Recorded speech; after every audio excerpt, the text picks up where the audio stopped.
Okay, this is Orlando Wilson, and what I want to talk about in this video is a question that pops up quite often in the close protection world.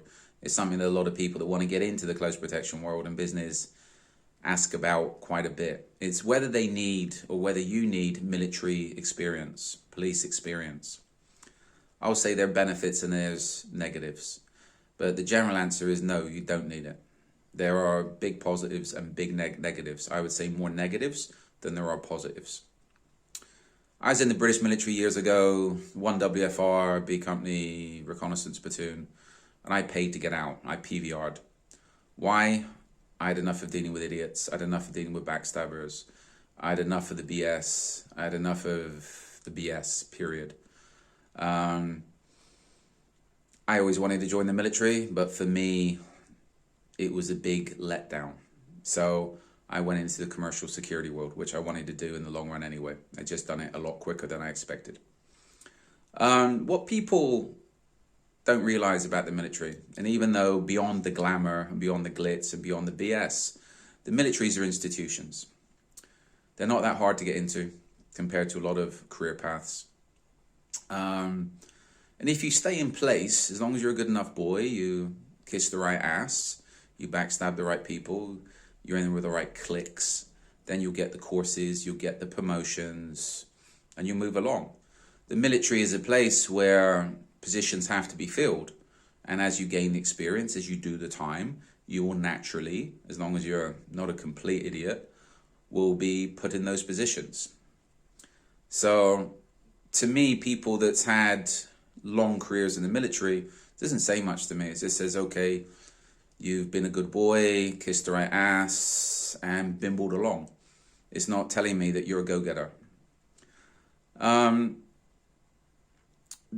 issue with, don't get me wrong, military experience is good. It gets a lot of people away from home. It gives them life experience. It gives you good experience, but to a point. Now, the issue is with a lot of people that's been in the military for too long, and I've come across this on multiple occasions, is they're brainwashed, they're institutionalized, they only think a specific way. They're not free thinkers, which you need to be in the close protection business. And again, a lot of them are lazy. Because once they get to a certain rank, I would say sergeant and above, they're used to giving orders. They're not used to being told what to do. They're used to telling people what to do. They're not used to being questioned. And again, a lot of them can be very lazy because they've not had to work that hard for a long time, especially senior NCOs, etc. So you put them into an environment where, okay, go stand by that door for 8 hours, go do this, go do that, and they can't do it. It's below them. I remember one job in London, somebody tried to, ex-Scots Guards senior NCO tried to screw me over on one job I was doing in London. Wanted me kicked off the team because he wanted a full-time position on the team, which I had. And his complaint to the team leader was, okay, I've only done a few years in the military. I've done 5 years, where he'd done his whole career, so he knew more than me. At that point, I must have been 27. Yeah, I'd done 5 years in the military. I'd also worked in a few other countries, armed and unarmed. Close protection-wise, I had far more experience than he did. Luckily for me, this wasn't a cliquey job. By cliquey job, I mean it wasn't specific military guys all sticking together. The team leader was ex-British Army, but he'd done time in Rhodesia. So he's Rhodesian military as well. He'd been around, etc. So I think then his perspective of career soldiers that sat on their ass in the military for however long just to get rank and a pension was the same as mine is now, which isn't much. So that worked out for me because I kept the job and the other guy just made himself look like a rat. And I don't think he would, he lasted long in the commercial world because he was a rat, period. And people soon click onto that. So this is where I'm very wary of people that's been in the military for too long. Very wary. I've met some very, very good people, some very, very motivated people, but they're the minority, not the majority. Now, it also comes down to what people actually did in the military. Just because you were in the military, you were in Iraq, Afghan, Ireland, wherever, it doesn't, what did you do? One of the big jokes in Northern Ireland, which I think was a joke, was everybody got the same medal. So you could do 2 years as an infantryman. I done 22 months. or you could be a clerk in some nice cushy office somewhere for a couple of months, and we all got the same medal. We done the same job. So just because you've been in the military, what did you actually do? I know some people that's promoting themselves as high-speed, intelligent operators, etc., that all they were clerks. They sat in an office shuffling papers around. They weren't out source handling. They weren't out dodging bullets. And this is in Iraq and Afghan. I got total respect for the infantry guys, the frontline guys, girls that were out and about doing stuff. If you were on a forward operational base, being a clerk, okay, be honest. You were a clerk. Respect. Be honest. Because again, in the close protection business, it doesn't take much to ask a few questions. You can find out who people are and what they've done. So this is where I find out what people actually did in the military. There's a big difference between those that actually were out there sweating and bleeding and those that sat on their ass photocopying and making coffee, right?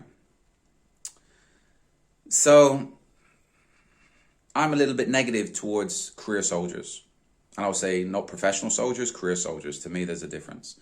A professional soldier goes out and looks to do the job. A career soldier, as I said, sits on his ass in one military and aims to collect a pension.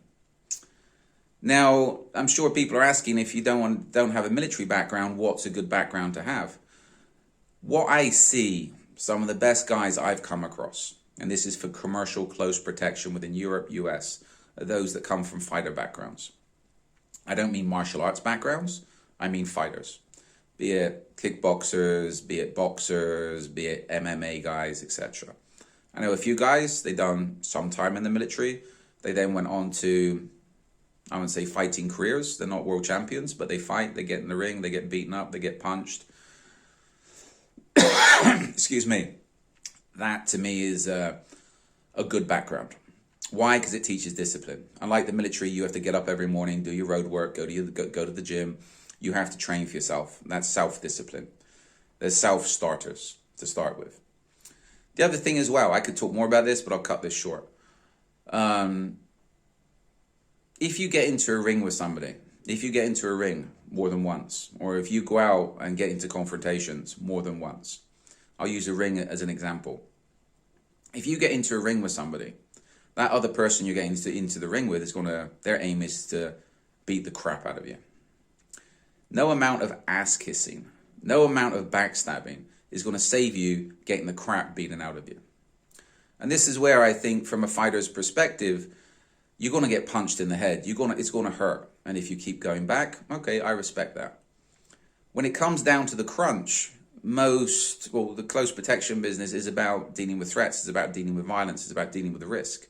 And I know a lot of CP guys that think they're high and mighty and they only work 5-star and all the rest of it. I think if they got slapped, they'd be crying their eyes out for for the foreseeable future. Most probably crying PTSD or some BS. So again, back to what this video is about, is having a military background essential? No, it can help in some extents. It can help, I would say, if you go and do a couple of years, get out and then get into the commercial world, and you prove you can stand on your own 2 feet, you prove you can pay your bills, you prove you can earn a living, you prove that you can function outside of a military organization. Okay, good. But is it something I'd look at as essential? Definitely not. So that's my opinion on the military and close protection. It helps, but it's not essential. I know some very good guys out there working in some very, very, very shady environments with some DJs, and they're putting themselves, if they're having fun. But are they putting themselves at risk on a weekly basis? Yeah, a lot. But they like it, and they're good at what they do. And none of them have been in the military, but I'm sure if anybody messed with them or their clients, they'd be unconscious pretty quickly. So I hope this answers a few questions.